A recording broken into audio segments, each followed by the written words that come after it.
tu čo robíš? Pozvala ma grófka Kohári. Naozaj, aj mňa? Myslíš, že ponúka kaštiel?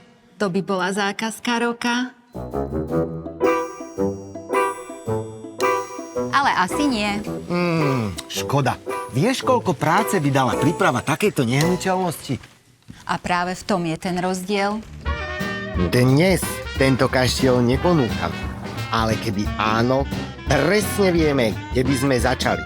Najskôr by sme spoznali jeho príbeh, to, čím je výnimočný, jeho charakter, atmosféru a všetko, čo z neho robí jedinečné miesto. Pretože úspešný predaj nezačína inzerátom, začína pochopením toho, čo robí každú nehnuteľnosť výnimočnú. Keď sa raz grófka rozhodne, Presne bude vedieť, na koho sa má obrátiť.